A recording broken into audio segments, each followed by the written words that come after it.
Hi guys, I'm Heather from heatherlavonjensen.com and I'm reading the book When I Grow Up, I'm Gonna Have So Much Amnesia. Chapter 8. We're Out of Silver Bullets, Kemo, Sabe.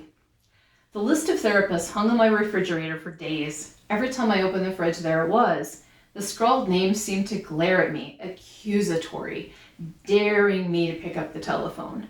Hiding from unsavory tasks never makes them go away. It makes their voices stronger. It increases their nag factor. But I couldn't make myself pick up the telephone. Then the temperature outside began to drop, and I found myself afraid of the cold. Serious fear.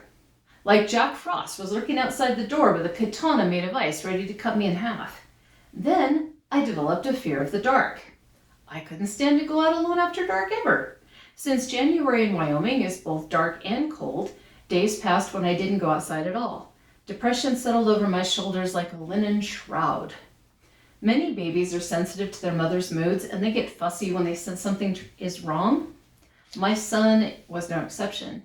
He was anxious because I was anxious, and he wanted to nurse constantly, which left me feeling trapped and desperate to be alone, just to be free of the touch of another person for at least a minute.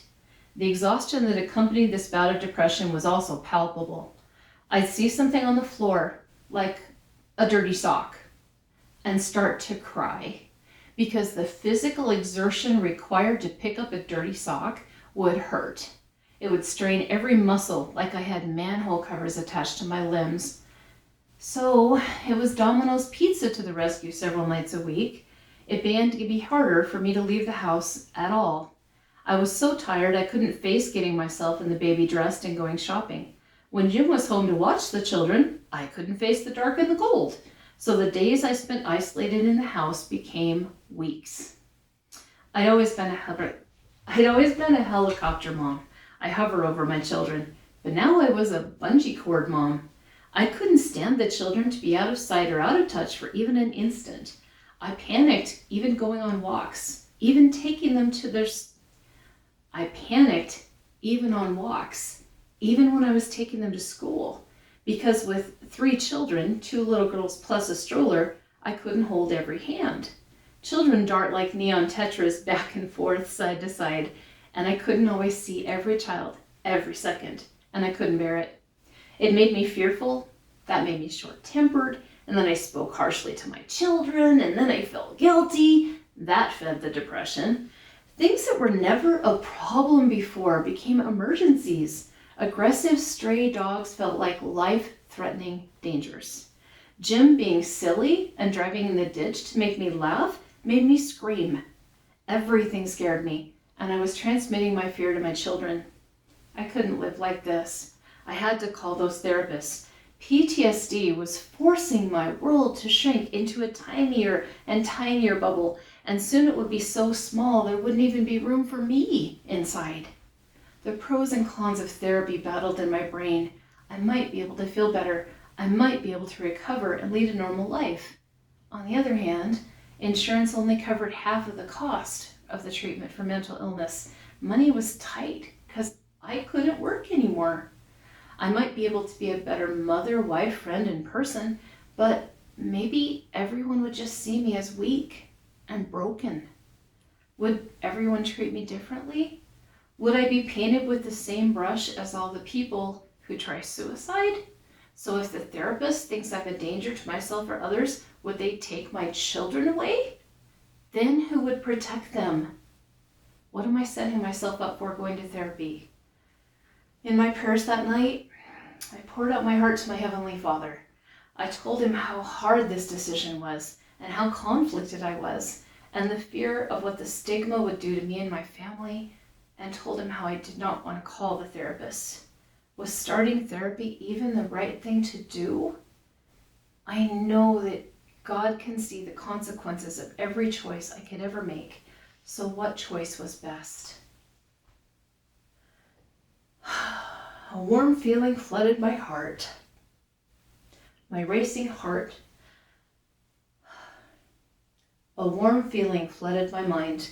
My racing heart slowed, and the crease in my forehead smoothed out. Within the feeling of peace was my answer.